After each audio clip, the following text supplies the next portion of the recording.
আসসালামু আলাইকুম এভরিওয়ান, কেমন আছেন আপনারা সবাই? আশা করছি আপনারা যেখানেই আছেন ভালো আছেন আর সুস্থ আছেন। আমি আলহামদুলিল্লাহ আপনাদের দোয়াতে অনেক ভালো আছি।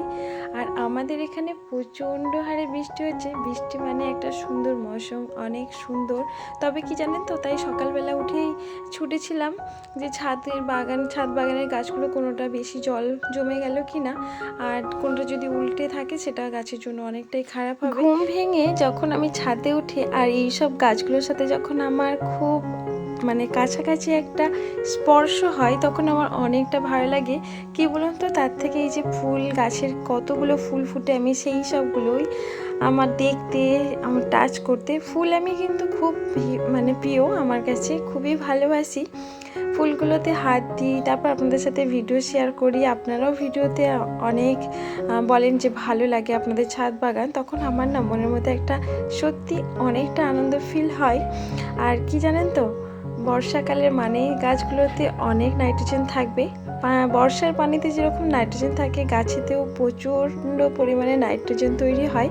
আর সব গাছগুলো পুরো সতেজ হয়ে থাকে, দেখতেই আলাদা একটা ফিলিংস। বর্ষার আকাশে যেমনটা ভালো লাগে তেমনটা আবার ভয়ও হয়। কোনো গাছে এতটা পরিমাণে পানি জমে যায়, তার ফলে শিকড়ও পচে যায়। অনেক ক্ষেত্রে কিন্তু যাদের আপনাদের ছাদ বাগান আছে, আপনারা অবশ্যই খেয়াল রাখবেন বেশি পরিমাণে কোনো টবের মধ্যে গাছ না জমে যায়, গাছের মধ্যে পানি না জমে যায়। আচ্ছা চলুন, এই জবা গাছটা নিয়ে একটু আপনাদের সাথে কথা বলি। এই জবা গাছটা একটা সময় শুধু অনলি ডান্ডা হয়েছিল আর একটা দুটো পাতা ছিল। আমি কি করেছিলাম, ওটা পুরোটাই হাফ করে কাটিং করে নিয়েছিলাম। কাটিং করার পর এত ভরে ভরে কুড়ি এসছে, তার সাথে ফিকর আসছে। তো দেখুন আমার কি ভালো লাগছে। আপনাদের যদি বাড়িতে এরকম জবা গাছ থাকে আর পাতা নেই, ফুল নেই, কিছু নেই, অবশ্যই আপনারা হাফ করে একদম বাদ দিয়ে দিন। দেখবেন অবশ্যই এই এই বৃষ্টির আগে, বর্ষার আগে করে নিন এই কাজটা। আমার রিপোর্টিং করতে, গাছকে কাটিং করতে আমার খুবই ভালো লাগে, কারণ একটা সময় এই গাছ থেকে, যেই গাছে আমি ফুলের আশা করি না, সেই গাছটা থেকেই আবার খুব সুন্দর করে ঝাঁকড়া হয়ে কুঁড়িগুলো বার হয় আর বেশ ভালো লাগে। আমার এমনই মনে হতো যে গাছ এত ভালো, ঝাঁকড়া গাছকে আমি কেটে দেবো কেন। তবে কি জানেন, এখন নিজে যখন ছাদ বাগানের গাছগুলো লাগাচ্ছি, কাটিং করাটা খুবই দরকার গাছের জন্য। নতুন নতুন ফিকর, নতুন নতুন কুঁড়ি পাওয়ার জন্য কাটিং তো মাস্ট, খুবই ভালো থাকে। হ্যাঁ, কাটতে অবশ্যই মন খারাপ হয়, তারপরও কিন্তু তার ফলে কিন্তু একটা ভালো কিছু পাওয়া যায়। অনেক ফুল পরিমাণে, কুঁড়ি পরিমাণে ঝাঁকড়া হয়ে থাকে। তো যাই হোক, চলুন। আর আগে যেহেতু আমি এটাকে একদম কাটতে চাইতাম না, অনেকের ভিডিও দেখতাম, হ্যাঁ এত ভালো গাছ, আমি কেন এইভাবে কেটে নেবো। তো গাছ নিয়ে বলতে বলতে অনেক কথাই বলে ফেললাম। চলুন এবারে কিন্তু কিচেন রুমে যাওয়া যাক। আজকে যেহেতু আমার বাড়িতে শাশুড়িমার নিমন্ত্রণ আছে, শাশুড়িমা আছেন, আজকে শাশুড়িমাকে করে খাওয়াবো পাটিসাপটা। মধ্যে নিয়ে ফেলেছি চালের গুঁড়ি, চালের গুঁড়িটা নিয়েছি আমার কেনা গুঁড়ি ছিল, এটাকে কেনা গুঁড়িটাই পরিমাণে নিয়েছি 1.5 বাটি পরিমাণ।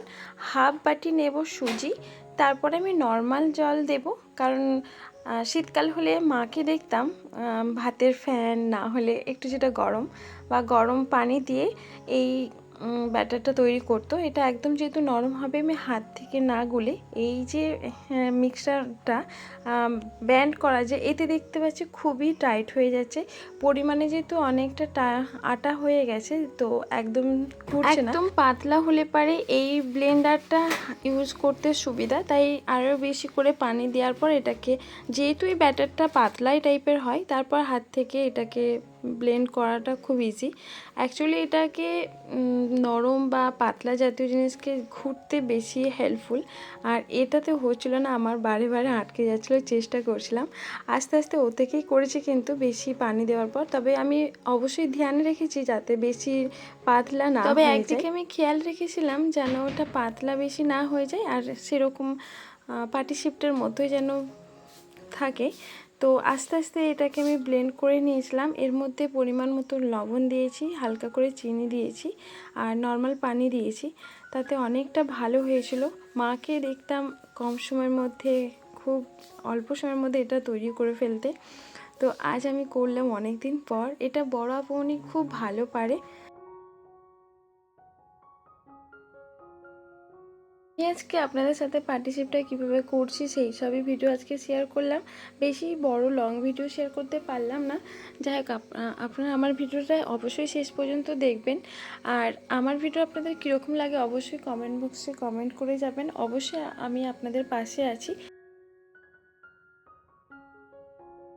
অবশ্যই আপনারা আমাদের জন্য দোয়া করবেন, আমার পরিবারের জন্য দোয়া করবেন, আর আমারও দোয়া রইল আপনাদের সবার জন্য। আর এই যে দেখতে পাচ্ছেন, কাজটা করে আমি কিন্তু মুছে ভালো করে যে হ্যান্ড ব্লেন্ডারে যে পানি জাতীয় যাতে না থাকে শুকনো করে একেবারে কিন্তু প্যাকেটবন্দি করে নেব।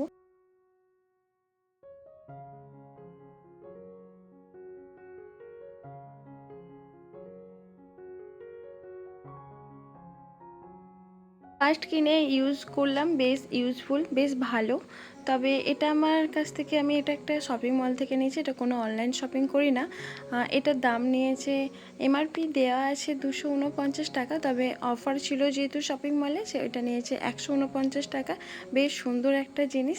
যাই হোক, আমার ভিডিওটা আপনাদের কোনো অংশে ভালো লেগে থাকলে অবশ্যই একটি লাইক করতে একদমই ভুলবেন না।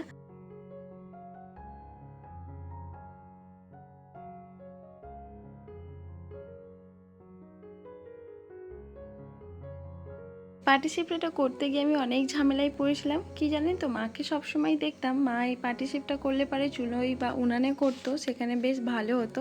ইন্ডাকশান ওভেনে করলাম, আমি ঠিক এইভাবে অভ্যস্ত না, তো কিভাবে করব বুঝে পারছিলাম না। এখানেও তাওয়াটা গরম বেশ করে নিয়েছি, এই কড়াইয়ে করলাম, এখানে যেহেতু অয়েলি করা, ননস্টিক করা যেহেতু, তো এখানে ভেবেছিলাম ভালো হবে না। আবার আমি একসময় চুলে গেছি, যেটা আপনাদের সাথে ভিডিও করি, মানে ভিডিও শেয়ার করি না, চুলে বলতে গ্যাস উনুনে করেছি।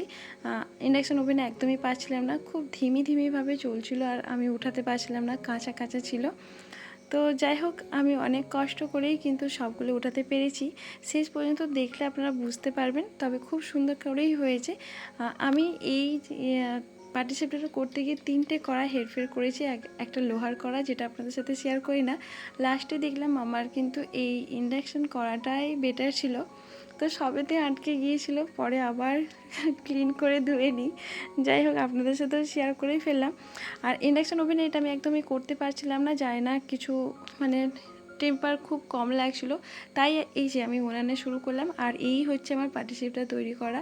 তবে খুব খারাপ হয়েছিল না জানেন, ভালোই হয়েছিল। নারকেল ছাই দিয়ে করে দিয়েছিলাম কয়েকটা শাশুড়ি মাকে।